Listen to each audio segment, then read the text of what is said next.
So I know this is pretty outside my usual content, but this is my channel and it's something I'm passionate about, and honestly I just wanted to info dump. I'm sure anyone who's ever owned pretty much any pet has heard the phrase adopt, don't shop.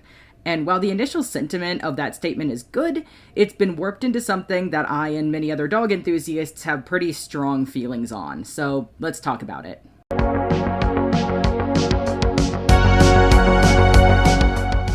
The phrase adopt, don't shop initially referred to not buying pet store dogs or dogs from puppy mills and backyard breeders, but it was lost somewhere along the way where many people use the phrase to suggest that the only ethical way to acquire a dog is through rescue.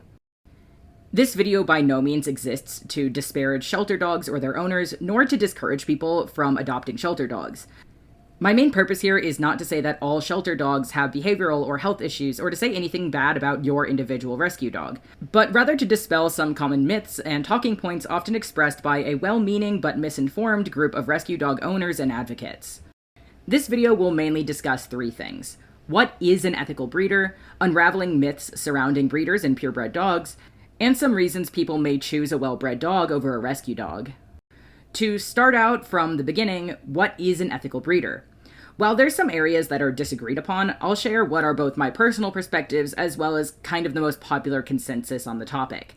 An ethical breeder is not just health testing and titles. An ethical breeder will do all of the following.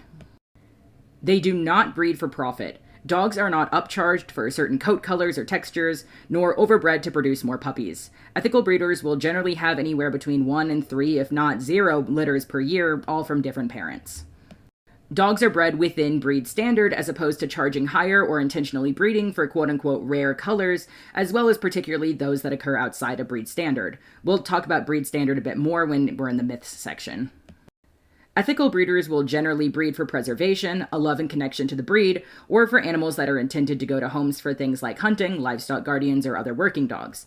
However, breeders explicitly stating that all of their dogs are cut out to be working dogs are not generally reliable, as every litter will not produce every single dog with a temperament for showing, working, or service or therapy work. Ethical breeders will not only breed dogs that have had thorough health testing, but will make dogs' health testing and pedigree available without needing to purchase a dog or fill out an application.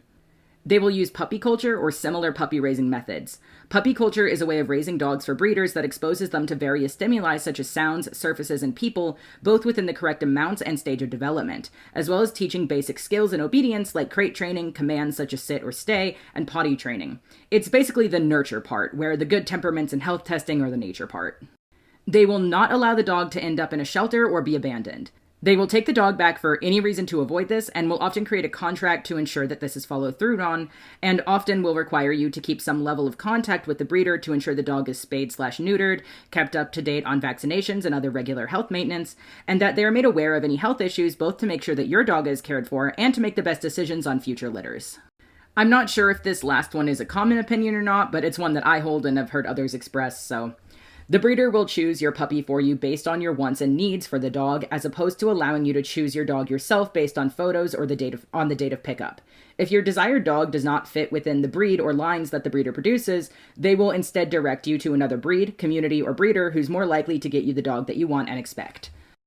Ultimately, a responsible breeder will take every step needed to ensure that their dog has a happy, healthy, and safe life, and cares for the dog not only up until it leaves their care, but for the duration of the dog's life. They breed for a love of dogs and for that specific breed, and to keep the breed healthy and happy, and in certain cases, such as preservation breeding, to keep the breed in existence. I'm going to move on from this section, however, it's worth noting that this is not an extensive list of everything to look for in a breeder. If you're looking into getting a dog from a breeder, do more work outside of this video to make the correct assessment of who to go with, as well as which breed to choose in itself. To start out with common myths or talking points from the adopt don't shop crowd, by far the most common argument I hear is that shelter dogs are healthier as a result of either genetic diversity or not being bred with certain traits in mind. This often comes from either unethical breeders who breed for appearance or breeds that have fallen victim to fads, such as Cocker Spaniels, Dalmatians, and Australian cattle dogs. This can also be an issue for dogs that I frankly don't think should exist in their current state, such as pugs and French bulldogs, but that's a debate within the dog community that I really don't want to get into. However, ethical breeders and backyard breeders are two very different wheelhouses when it comes to health. Ultimately, most shelter dogs are backyard bred dogs. These dogs are not health tested, and genetic diseases or abnormalities are not considered when choosing their parents. And while you can never 100% guarantee health, it's much more likely to be able to do so when multiple generations of dogs are tested for diseases and genetic issues before deciding to bring their puppies into existence. Backyard bred dogs and therefore shelter dogs are not tested for joint stability, for example, and may be more likely to develop hip dysplasia or arthritis either younger or in general than a dog whose parents' parents' have been assessed before being bred and had that taken into account. Unethical breeders cause breed health issues, not breeders who are responsible and health test.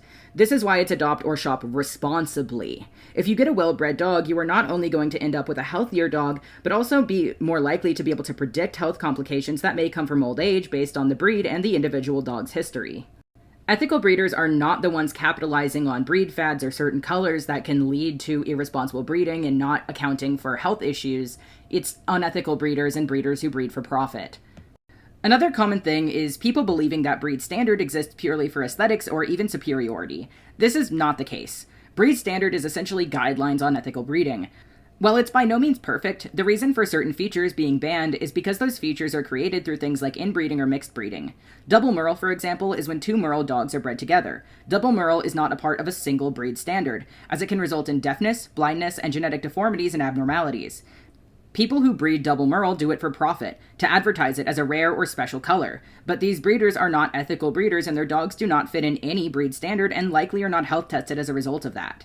Another common example of a quote-unquote rare color outside breed standard is silver labs. However, labs will not naturally be silver. Silver labs are actually a mix of labs and Weimaraners. What's wrong with that? It makes predictions on both temperament and health unreliable, and therefore creates dogs that are more likely to experience health complications or abandonment. And a breeder is unable to reliably and honestly inform you about what to expect with that dog. Various breeds that are mixed or bred unethically for quote-unquote rare coat colors and textures experience skin issues and behavioral problems. Not only are these dogs often living much more strenuous and painful lives, but they are more likely to end up in shelters. Breed standard does not exist to gatekeep or because they think certain dogs are cuter or better. It exists to maintain the health of the breed.